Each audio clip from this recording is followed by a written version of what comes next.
Ever since the wave of books with pink covers and high heels hit America's shores, some scowly hipster or dour critic has been insisting that witty tales about single girls in big cities, the dreaded chicklit, was DOA.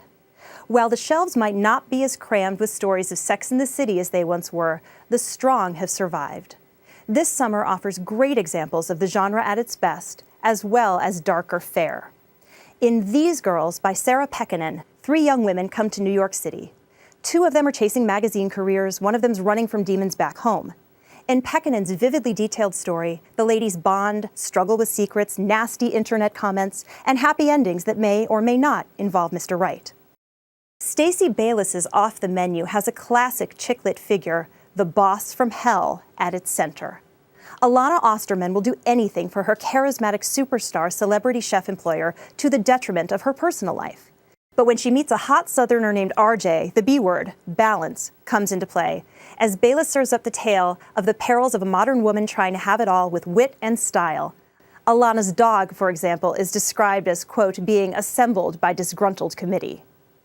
Gillian Medoff's I Couldn't Love You More considers the darker side of the choices we make and their consequences. Elliot Gordon has what Alana wants: a loving partner, a daughter she adores, stepdaughters, sisters, a busy and fulfilling life.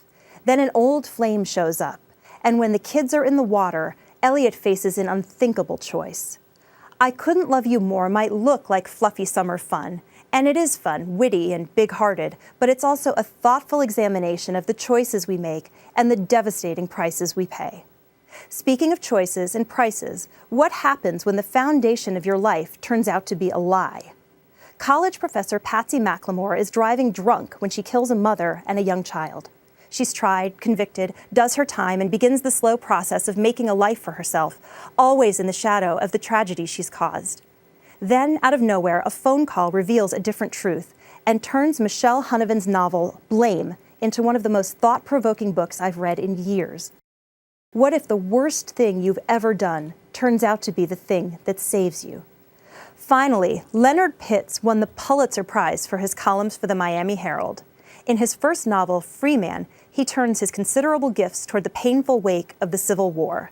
Free Man is a gorgeously written book, a searing, wrenching read. Fans of Cold Mountain and Cormac McCarthy will love this story of a former slave making his way across a shattered nation to find the woman he loves.